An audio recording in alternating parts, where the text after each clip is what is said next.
Well, okay guys, welcome to the second part of the Tech One Hobbies Sport Wing. This portion of the video is going to go over how to assemble and put in your electronics. Here I'm putting some cardboard inserts into the end there just so that those two pieces of wing will come together. And what I was showing there was the preferred glue that I like to use, which is called foam tack, which is a tacking glue, and I'll show you how to pull it apart here in just a second. And I'm also going to use those sewing pins down there to help hold the wing together as it dries. Now, as I put these together, I noticed when I laid the wing on a flat surface that it wouldn't really lay flat to where the two halves were perfectly coming together. So that's why I'm doing this off the table. You can see how I just pulled it apart, and you can see the strings that come apart like that. That's called tacking up the foam tack. So do this one or two times, leaving about 30 seconds in between each time that you tack it, and then you put it together for the final bond, and it bonds together really nicely. Now here I am putting the sewing pins through just to help to support this and hold it all together. And like I was saying, when I laid the wing down flat on a table, it didn't lay perfectly to where both sides would seamlessly come together, which is why, like I said, I did it off the table. Now you may not be able to see here, but I actually got the wing just a tiny bit crooked. One side was slightly forward than the other wing, but we won't tell anybody about that. Alright, so this is after the sides have cured for quite a long time, and I'm going to be gluing in the vertical stabilizers, as a few people have told me that these are not winglets, these are vertical stabilizers. So I'll just get the foam tack in there. I'm going to slide it in, take it out, let it sit for about a minute to 30 seconds, and I pop it back in for the final resting place of these vertical stabilizers. Are you admiring the awesome paint job that I did? I'm just kidding. I really enjoy painting and making things look custom, so it's just some of the things that I've grown accustomed to. So I like making things look like they're mine. Alright.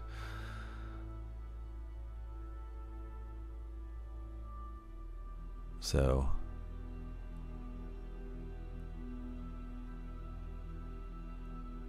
actually, when I glued this in, you can actually see the left side, or actually it's my right but your left, the white vertical stabilizer. I actually glued it in. It was pointing a little bit the wrong direction, so I had to actually unglue the tip of it and make it straight. So when you're gluing these on, make sure that the tips of the winglets are straight and they get tacked in the right spot. And of course, here's the your right, my left side, left wing winglet here. And what I did is I actually took my knife and I perforated the edges just to give a little bit of room for the foam tack to go into the airplane. Here I am tacking it apart, and there's the final product. And I did put some sewing needles inside as well. This part's gonna go a little bit faster. You can see that little that wood plate there. That's actually the wood hatch that was supposed to go on the outside, but I glued it to the floor. I put a little notch in it so I could use that as a battery holder. So I hot glued everything in. And here I am testing my servos with a Servo Tester. And if you guys don't have one of these, it's one of the best investments you can make, because basically you can test and also center your servos without it being attached to your entire radio system. So of course I had to break out the instructions to find out the proper spot to put the horns on the Ailerons there. You have to make a little slat. Then I doused it with some instant glue, some CA, and then on top of the CA I put a little bead of hot glue around each horn. And basically I used a ruler to basically line everything up here according to the instructions. So here I'm putting the rods through. It's my second time using these very interesting metal pivots. They were very loose, so you do have to tighten them up, where I'm tightening it right there. There's actually a nut that I'm talking about that you had to do.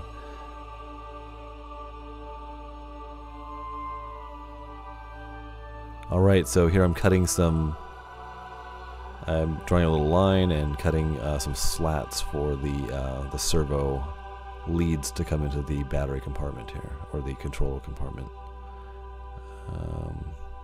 And of course I'm going to cover it.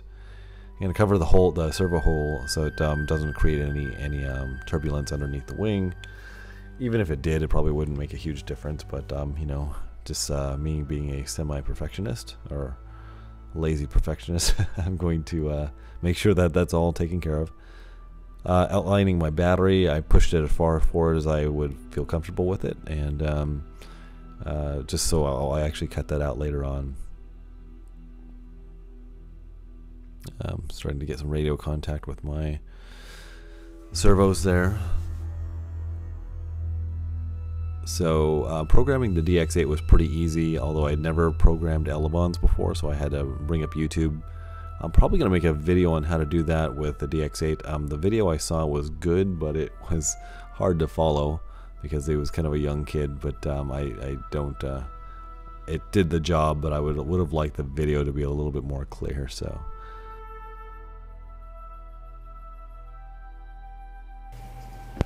Okay guys, if you made it to this part of the video, congratulations, because that was kind of a long one. I had a lot of time lapses going in there. I had to check YouTube when I was setting up my Ailerons, but couldn't have been any easier with the Spectrum DX8. Sorry, Wayne. Alright, so I've got some throttle. Let me just show you real quick. I think you've seen it already. Really cool. Everything's mounted up. Now, my kit unfortunately did not have these motor mount screws. They were missing. Along with a few other things, but nothing too terrible, nothing I couldn't overcome here. So this is what I have as my setup right here. I have my 1300 milliamp battery here in the front. I have my Spectrum DX, I have my Spectrum AR6210 receiver right here with my antenna coming into the side here. Cables just kind of hanging out here. 20 amp ESC hot glued into this place right here, as well as the Spectrum there.